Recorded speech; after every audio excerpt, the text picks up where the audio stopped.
بسم اللہ الرحمن الرحیم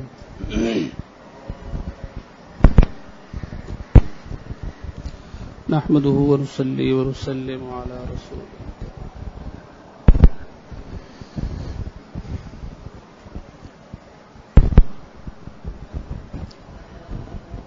دیکھو نئے سال کا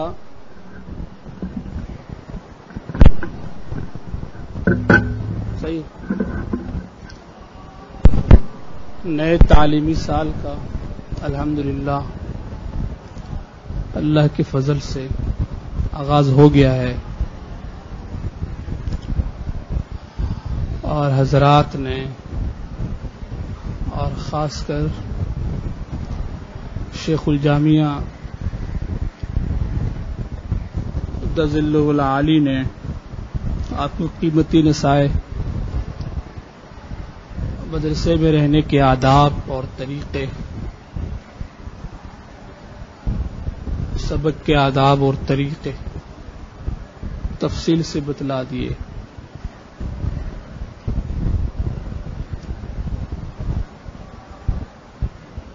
چند ایک باتیں میں بھی عرض کرتا ہوں،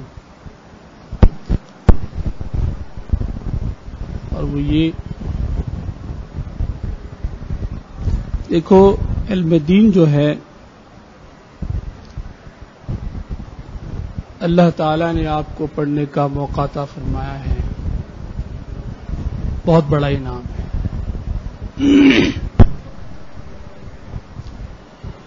چند افراد، چند لوگوں کو اس پورے معاشرے میں سے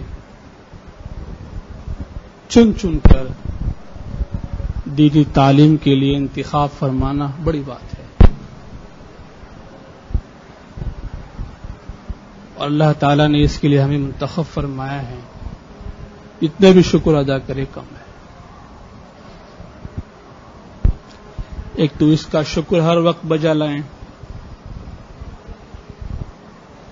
اور شکر کے طریقوں میں سے ایک یہ ہے کہ اس کے جو آداب ہیں سیکھنے کے، تعلیم کے، تعلم کے، ان سبھی پر آدمی عمل پیرا ہو تو ایک طرح سے شکر ہی ہے۔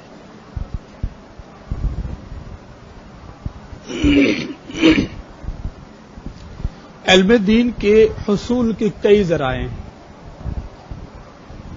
کئی اسباب ہیں۔ مثلا ایک سبب استاد ہے۔ آدمی اگر اسخط تعلیم و تعلم کرے تو کہتے ہیں کہ اس کے گمراہ ہو جانے کے امکانات زیادہ ہوتے ہیں۔ جب تک کسی کے سامنے بیٹھ کر، کسی کے سامنے شاگرد بن کر وہ علم حاصل نہیں کرے گا، امکان ہے کہ کہیں وہ گمراہ نہ ہو جائے۔ استاد ایک بہت بڑا ذریعہ ہے، کتابیں ایک ذریعہ ہے، درسگاہ یہ بھی ایک ذریعہ ہے، اور اس کے علاوہ درسگاہ کے دیگر لوازمات ہیں، اس میں تپائی ہے، اس میں ڈیسک ہے، کتابوں کے ساتھ ساتھ قلم ہیں، کاپیاں ہیں، وہ ساری چیزیں۔ آدمی طالب علم ان سبھی کا کما حق ہو، حق ادا کرے تو یہ بھی ایک شکر ہے۔ اس کا استاد کا احترام ہر وقت ملحوظ خاطر رہے، کہیں بے ادبی نہ ہو جائے۔ ادنا درجے کی بے ادبی کی بنا پر بھی اگر کسی استاد کے دل میں طالب علم کے بارے میں ناراضگی پیدا ہو تو یہ اس کی تباہی اور بربادی کے لیے کافی ہے۔ اس لیے ہمیشہ طالب علم یہ پیش نظر رکھے کہ استاذ کو اس کی ذات سے ادنا درجے کی تکلیف بھی نہ پہنچے، بہت ضروری ہے۔ کتابیں ہیں. طلباء کی ایک عادت ہے کہ بعض اوقات کتابیں بند کر دیتے ہیں, استاد کی طرف دیکھ رہے ہوتے ہیں, استاد کیا پڑھا رہا ہے اس طرف دھیان نہیں ہوتا, کتاب وہاں بند, پتہ نہیں دماغ کہاں کہاں گھوم رہا ہوتا, اور استاد اس کے حساب سے پڑھا رہا ہوتا ہے. تو اس کا بھی خیال رکھے. اور یہ بھی ضروری ہے کہ طالب علم مدرسے میں ہے تو کتاب بھی مدرسے میں ہی ہو. کہیں ایسا نہ ہو کہ طالب تو پہنچ گیا مدرسے, کتاب وہاں گھر میں آرام سے رکھی ہوئی, کتاب بھاری ہے, لانے میں دشواری ہو رہی تھی, میں خود آ گیا ہوں, کافی ہے. کتاب کا آنا ضروری نہیں ہے. بڑی بدنصیبی کی بات ہے. ادب یہ ہے کتاب اپنے ساتھ ہو. اگر آپ مدرسے میں رہائش اختیار کرتے ہیں تو کوئی اتنا مسئلہ ہے ہی نہیں, اور اگر آپ گھر سے آ رہے ہیں تو کتابیں ساتھ لائیں. ہاں یہ ہو سکتا ہے آپ کے پاس 2 کتابیں ہوں, ایک گھر میں ہو اور ایک مدرسے میں ہو. اگر آپ کو یہ بوجھ محسوس ہو رہی ہے کتاب تو یہ کر لیں, یہ کر لیں. بہرحال آپ اگر جامعہ میں ہیں, درسگاہ میں ہیں تو کتاب بھی ساتھ ہو, یہ ضروری ہے. اور اگر کسی وجہ سے آپ انتظام نہ کر سکے تو جلد از جلد اس کا انتظام کر لیں. اپنی کتاب ہر ایک کے پاس موجود ہو, ذاتی ہو یا مدرسے کی طرف سے دی گئی ہو. تجربہ یہ ہے کہ دوسرے کتاب میں پڑھنے کی صورت میں اتنی یکسوئی حاصل نہیں ہوتی جتنی یکسوئی اپنی کتاب میں پڑھنے سے حاصل ہوتی ہے. اور جب یکسوئی حاصل نہیں ہوگی تو پھر فائدہ نہیں ہوگا. استاد جو پڑھا رہا ہے وہ آپ ازبر نہیں کر پائیں گے. اور اگر اپنی کتاب بھی ہے تو فائدہ یہ ہے کہ اگر کوئی قیمتی بات استاد کہہ رہا ہے اور آپ نے کہیں سنی نہیں ہے, آپ اس کو محفوظ کرنا چاہتے ہیں تو لکھ لیں. کہتے ہیں کہ جو سنی ہوئی بات ہے وہ آپ نے یاد کر لیا, اس کا بھولنا ممکن ہے, لیکن جو آپ لکھ لیں گے تو پھر اسے آپ بھول نہیں پائیں گے. تو بھول بھی گئے تو کبھی نظر تو پڑے گی, فوراً یاد آ جائے گا. نقش مٹھانے سے مٹ جاتا ہے لیکن نہ مٹھائے تو مٹتا نہیں. لیکن جو ذہن میں بات ہے وہ ممکن ہے آپ کے ذہن سے بات نکل جائے, بھول جائیں آپ. درس ختم ہونے تک تو بات یاد رہتی ہے عام طور پر, اور جب آپ درس سے باہر جاتے ہیں اور دنیا میں مشغول ہو جاتے ہیں تو بس لمحوں کی دیر اور بات ذہن سے نکل جاتی ہے. وہ قیمتی بات اگر آپ لکھ لیتے تو ہو سکتا ہے امتحان میں بھی وہ تحریر کام آ جاتی. اس لیے طالب علم کی شان یہ ہے, کہتے ہیں کہ اس کی جیب میں قلم اور کاغذ ہمیشہ موجود رہے. کہیں بھی وہ کوئی حکمت کی بات سن سکتا ہے تو فوراً لکھ لے. کہیں بھی وہ سن سکتا ہے, قلم اور کاغذ ہمیشہ ساتھ رکھے. تو کتاب بھی ایک بڑا ذریعہ ہے حصول علم کے لیے.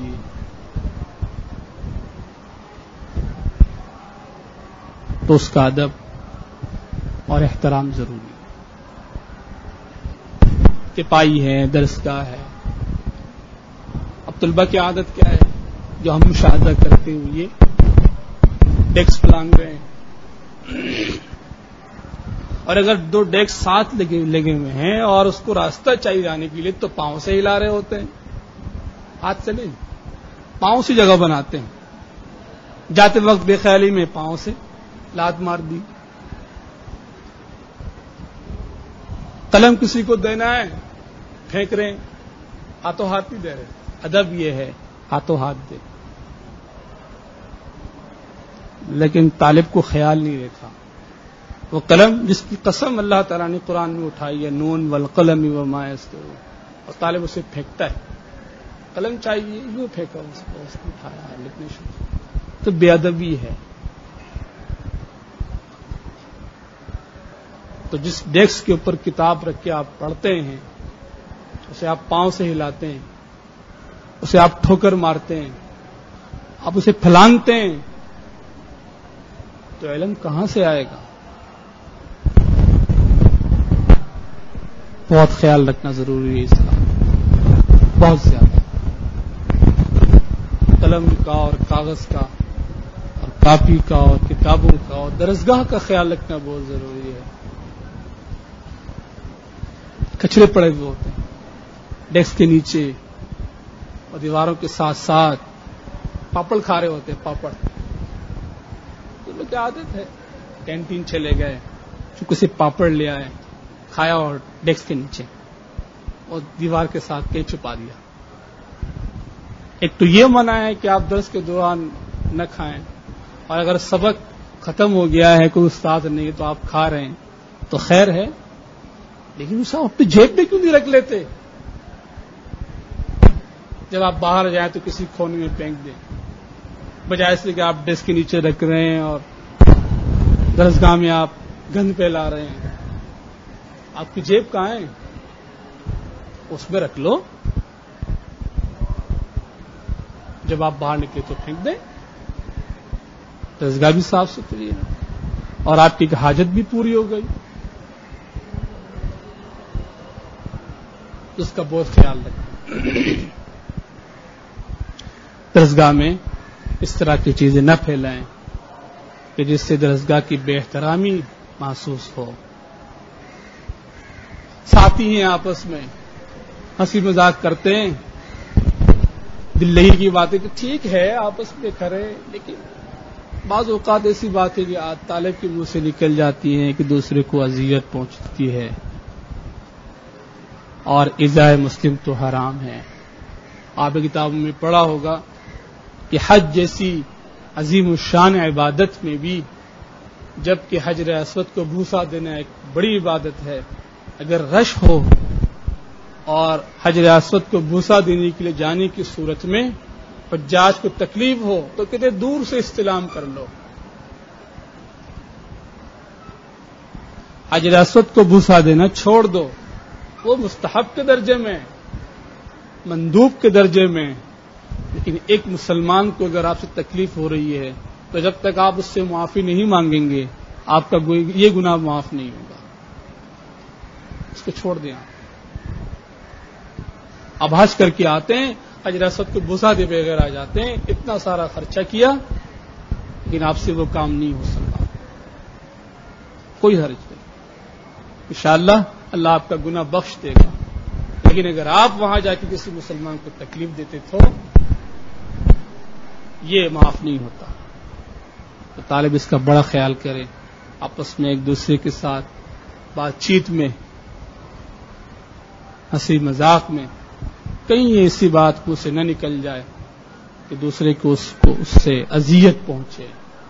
تان اور تشنے کی باتیں طلباء کی مسیح عام ہیں، ٹھوکتے ہیں، تان والی باتیں کرتے ہیں، طنز والی باتیں کرتے ہیں،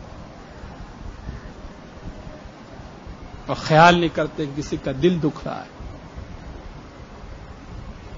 اس سے بچاؤ، اس سے بچاؤ. بہتر تو یہ ہے کہ دیکھو نا، ہنسی مذاق کی باتوں میں، دل لگی کی باتوں میں ممکن ہے ایسی باتیں نکل جائیں، تو ضرورت ہی کیا ہے بھائی، خاموش رہیں اور ذکر اللہ میں مشغول. لیکن یہ ممکن نہیں ہے آپ کے لیے، تو کم از کم ممکن نہیں ہے. کہتے ہیں کہ کہیں دو طالب جمع ہو جائیں یا کہیں دو عورتیں جمع ہو جائیں اور وہ خاموش رہے، یہ تو ممکن ہی نہیں ہے.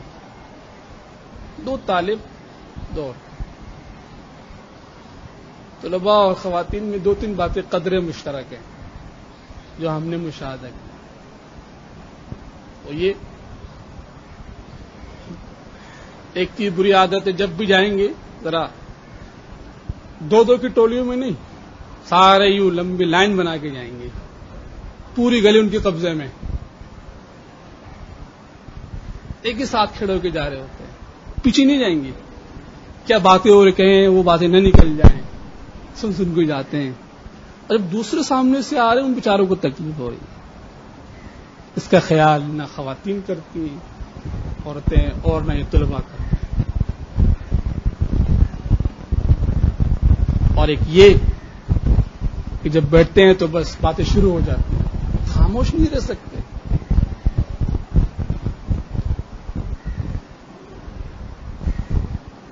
یا تو ذکر اللہ میں طالب مشغول رہے, ثواب تو ہے, یہ نہ ہو سکے تو کم از کم خاموش تو رہے, گناہ تو نہیں ہوگا انشاءاللہ. لیکن اس صورت پہ جب آپ بول رہے ہوں گے گناہ کا امکان غالب ہے. یا تو کسی کی غیبت ہوگی, غیبت میں بڑا مزہ آتا ہے, کسی کی غیبت ہونا بڑا مزہ آتا ہے.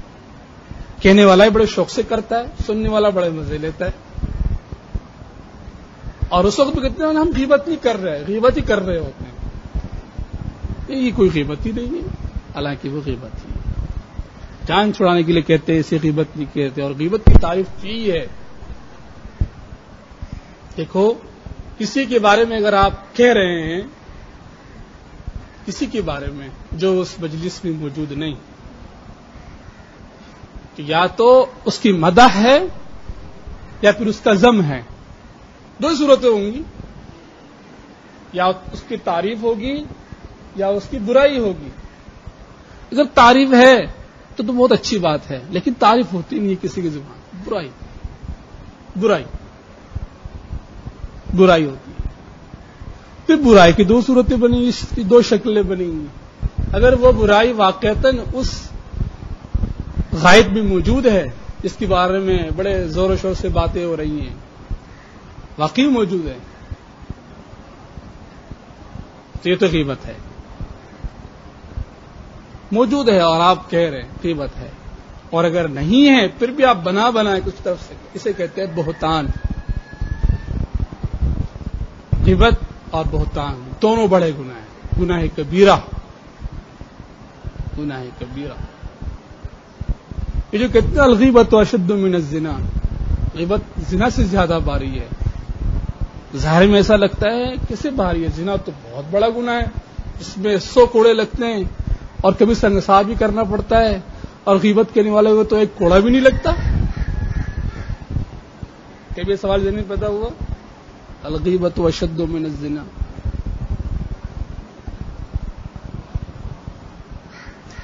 تو غیبت زنا سے اشد کیسے؟ تو کہا اگر زنا کسی سے ہو جائے, زانی اور زانیہ نزنی پار کر لے تو ان کی توبہ قبول ہو جاتی ہے. اگر قاضی کو شرعی عدالت کو اطلاع دیے بغیر خود ہی توبہ کر رہے ہیں, انشاءاللہ توبہ قبول ہو جائے گی. اب جانے کے لیے یہ ضروری نہیں کہ جس عورت سے زنا کیا اس کو پہلے راضی کر لے, میں نے گناہ کر لیا ہے آپ مجھے معاف کر دیں. نہیں, اس کے بغیر بھی توبہ کر لے تو توبہ قبول ہو جاتی. اور جو زنا, جس عورت سے یہ گناہ سرزد ہو گیا ہے زنا کا, اب وہ زانی کے پاس جا کے معافی تلافی کروائے, گناہ ہو گیا آپ مجھے معاف کر دیں, نہیں, ضروری نہیں ہے. چپ چاپ 2 رکعت نماز پڑھ لو, خوب اللہ کے حضور گڑ گڑاؤ, اللہ معاف فرما دے گا. لیکن غیبت ایسا گناہ ہے جس کی غیبت کی جب تک اس سے جا کے معافی نہیں کروائی تب تک وہ گناہ معاف نہیں ہوتا.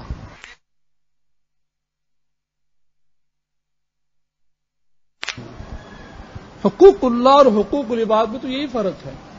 اللہ اپنے حقوق جو بندوں پر لازم اللہ نے کیے ہیں, اگر بندہ اس کو پورا نہ کرے, اللہ اپنی مرضی کا مالک ہے, تو معاف کر دے تو معاف ہو جائے گا. لیکن بندوں کا حق جب تک بندے بندوں سے معاف نہ کرا لے, اللہ معاف بولو نہیں کرتا. تو غیبت واقعی میں زنا سے اشد ہے. اس کا پتہ قیامت میں چلے گا جب جزا و سزا کی معاملات درپیش ہوں گے. تو اس لیے کسی کے اگر آپ پیٹھ پیچھے کچھ کہہ رہے ہیں تو اس بات کا خیال کرو، برائی نہ ہو تعریف ہو. برائی اگر آپ کریں گے تو گناہ ہی گناہ ہے، یا تو بہتان کی شکل میں یا پھر غیبت کی شکل میں. اگر تعریف کرے تو بچت ہے، تو بچت ہے. لیکن ایسا کم ہوتا ہے. کوئی کسی کے بارے میں تعریف کرے، کوئی گہرا دوست یہ کرتا ہے، طالب استاد کے حق پہ مدح کرتا ہے، اچھی بات ہے. لیکن آپس میں کسی کے ساتھ چپتلش ہو، ناراضگی ہو، ایسے موقع پر عام طور پر احتیاط لوگ نہیں کرتے اور بے خیالی میں گناہ کے دلدل میں دھستے چلے جاتے ہیں. اللہ ہم سب کو محفوظ رکھے. تو ان باتوں کا خیال آپ کو کرنا ہے کہ آپ کی ذات سے کسی بھی اعتبار سے آپ کے ساتھی کو کسی بھی قسم کی تکلیف نہ پہنچے. اس کا احترام ضروری ہے. وہ بھی طلب دین کے لیے آیا ہے، وہ بھی آپ کی طرح پڑھنے آیا ہے، وہ بھی آپ کا بھائی ہے، اور ایک بھائی دوسرے بھائی کے حق میں برا نہیں چاہتا، اچھا ہی چاہتا ہے. اس لیے اس کا خیال بہت ضروری ہے.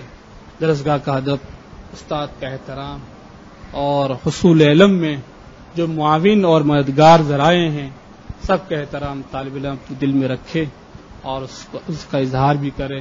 انشاءاللہ اللہ اس کو کامیاب فرمائے گا. ایک اہم بات وہ یہ کہ ہمیشہ یہ دل میں رکھے کہ جو ہم پڑھ رہے ہیں صرف اور صرف اللہ کی رضا کے لیے ہے. اگر کہیں دل میں یہ بات آئی کہ ہم پڑھیں گے اور پھر اس سے دنیا کمائیں گے،